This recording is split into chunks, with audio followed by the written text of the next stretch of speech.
Sejam bem-vindos a mais uma aula de filosofia e na aula de hoje nós iniciaremos o capítulo sobre liberdade e linguagem, falando dos elogios e críticas à modernidade.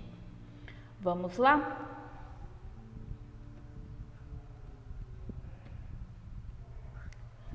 Bom, pessoal, quantas vezes vocês já tiveram que responder as seguintes questões?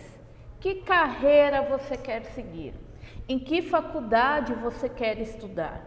São perguntas frequentes que ocorrem na sociedade atual, principalmente para os jovens que estão no ensino médio e precisam aí tomar tais decisões. Só que essas questões, elas pressupõem uma ideia de que cada pessoa, cada indivíduo é responsável pelo seu próprio futuro e de que é possível assumir o controle da própria vida. Só que nem sempre foi assim. O que acontece? Se a gente resgatar aí historicamente as sociedades, nós iremos encontrar diversas épocas em que o destino do ser humano ele era traçado no nascimento. Por quê? Porque o filho ele geralmente aprendia o ofício do seu pai e quando ele crescia ele não tinha escolha, não tinha opção. Ele acabava seguindo o mesmo ofício aprendido pelo seu pai. E aí o que vai acontecer? Essas características de que o indivíduo ele passa a ser responsável por suas decisões, pelo seu próprio futuro, essa ideia de que o indivíduo ele tem controle de mudar a sua vida, ele tem a possibilidade de mudar o seu destino, isso só ocorreu a partir aí do período conhecido como modernidade. Por quê? Vários eventos históricos contribuíram para essa mudança do pensar da sociedade. Nisso a gente pode citar as mudanças que ocorreram a partir do século XVIII e o século XIX, que foram a Revolução Francesa e a expansão da Revolução Industrial. Esses dois acontecimentos foram importantes para a abolição dos privilégios de nascimento, aquela ideia de que você ganha benefícios por ter nascido numa determinada família, e foi feita também a universalização dos princípios de igualdade perante a lei, aqueles princípios defendidos pelos iluministas que foram implementados durante o processo da Revolução Francesa. Então, a partir desses princípios, a gente tem uma mudança na mentalidade das pessoas e uma mudança também nas relações de trabalho. Então, a gente vai ter uma mudança em todas as estruturas da sociedade, não só no quesito político e econômico, mas principalmente na questão social. Então, vão se mudar as relações de trabalho, vai se mudar a forma de se encarar, de se pensar o mundo. E aí, então, quais vão ser as mudanças no campo ideológico gerados pela modernidade? Então, a gente vai ter a seguinte situação, pessoal. Antes da modernidade, as pessoas viviam muito ligadas ao passado. Então, era basicamente uma vida a partir das heranças criadas do passado, que acabavam pesando no presente. Então, por exemplo, eu nasci numa família nobre, então meu destino seria ser nobre. No caso de mim, como mulher, o meu destino provavelmente seria o quê? Ter um casamento arranjado em prol da família, em benefício da família. Então, por eu nascer numa família nobre, eu não teria escolha na hora do casamento. Por quê? Porque isso era determinado pela família, naquilo que seria melhor para a família. Então, o meu passado acabava interferindo e pesando no meu presente. Após o processo da modernidade, as mudanças nos campos ideológicos, a gente tem a situação da liberdade de agir e de tentar transformar o destino e a realidade. Então, basicamente, após a modernidade, nossa vida é pautada muito no futuro. Então, a gente está muito preocupado com a questão do futuro. Ah, que faculdade que eu vou fazer? Que curso que eu vou prestar? Será que esse curso vai me possibilitar um bom emprego? Vou conseguir ganhar bem nesse emprego? Vou conseguir manter a minha vida? É sempre o que? O pensamento voltado para o futuro. A ideia de que as suas escolhas agora são a sua responsabilidade. E essas escolhas vão determinar o seu destino. Então, após a modernidade, a gente tem essa ideia de liberdade de agir. Liberdade de criar o nosso destino. Bom, gente, e aí pensando em todas essas mudanças que ocorreram dentro da sociedade, a gente vai ter diversos filósofos que vão elogiar e alguns filósofos que vão criticar essas mudanças dentro da sociedade. Então, a gente tem aqui o Immanuel Kant, ele viveu de 1724 a 1804, então ele pegou uma fase aí transitória com essas mudanças, e o Kant, ele vai elogiar muito a Revolução Francesa. Por quê? Porque ele vai identificar dentro da Revolução Francesa um potencial de libertação do ser humano. Então, ele vai ver naquela mudança da sociedade, das pessoas lutando contra o poder absolutista, com as imposições do rei, uma forma de libertação da humanidade, de você poder dar sua opinião, de você poder criticar um determinado regime. Então ele vai olhar todas as mudanças trazidas pela Revolução Francesa de um viés positivo, percebendo o potencial de libertação do ser humano que aquele evento histórico trouxe. Outros filósofos que vão também elogiar a modernidade é o Karl Marx e o Friedrich Engels. E aí vocês vão me falar, mas professora, como assim o Karl Marx e o Friedrich Engels, eles eram os maiores críticos do sistema capitalista, como que eles vão elogiar a modernidade? Sim, pessoal, eles vão criticar o sistema capitalista, mas eles vão entender que o sistema capitalista era uma fase necessária para que a humanidade pudesse alcançar a sua verdadeira liberdade, que estaria dentro então do sistema comunista. Então, de acordo com Karl Marx e Friedrich Engels, a sociedade ela precisava passar por determinadas fases. Primeiro seria a fase do capitalismo, no qual as pessoas começariam a entender todo o sistema de exploração, entenderiam todas as questões ligadas às classes sociais.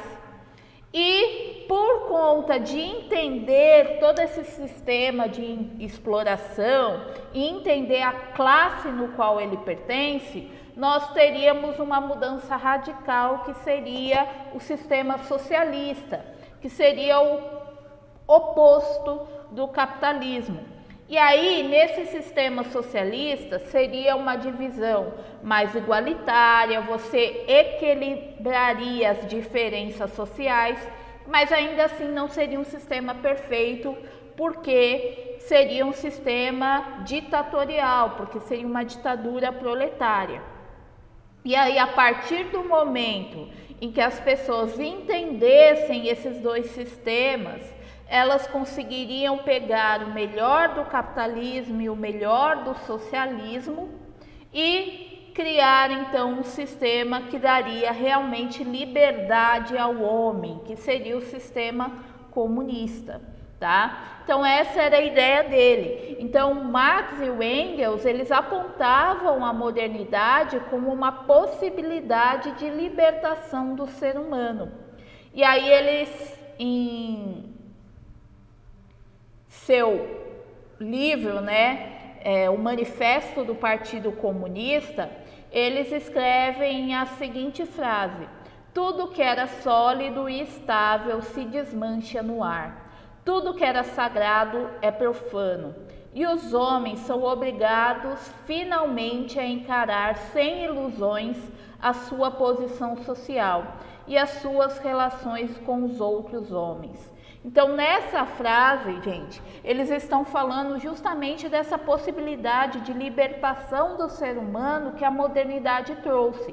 Por quê? Porque tirou o ser humano do obscurantismo. Que obscurantismo era aquele? O obscurantismo religioso que criava normas que fazia com que o ser humano ficasse preso e aceitasse a sua condição.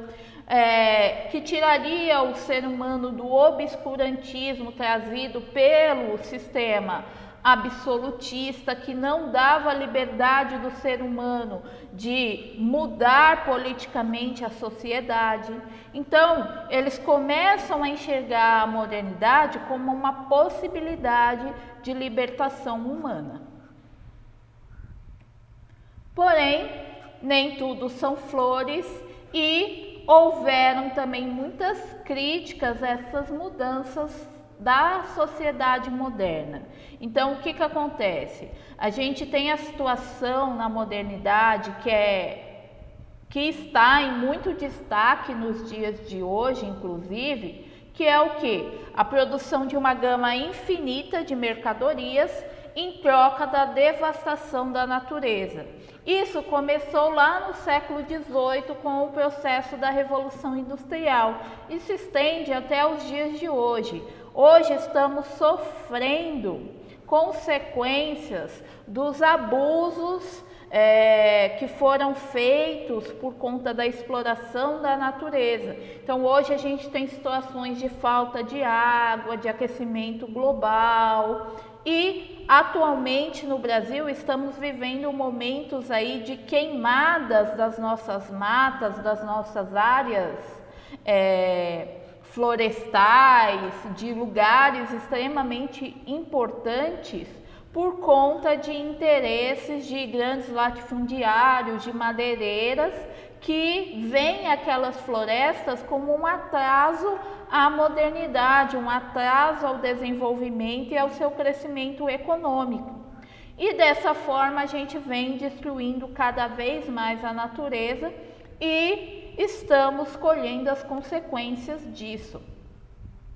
Para completar a situação, a gente tem também na modernidade a construção de fortunas e, ao mesmo tempo, a multiplicação da miséria. Por quê? Porque não há um equilíbrio, as diferenças sociais são muito grandes. Então, nós temos poucas pessoas construindo fortunas, tendo milhões, bilhões, dinheiro suficiente para viver aí diversas vidas, e a gente tem milhares de pessoas em situações de miséria, que passam fome, que não têm o que comer, que não têm meios de sobrevivência, que vivem pegando restos do lixo, numa condição desumana. Então, é uma crítica que é feita também à sociedade moderna, que é essa discrepância social,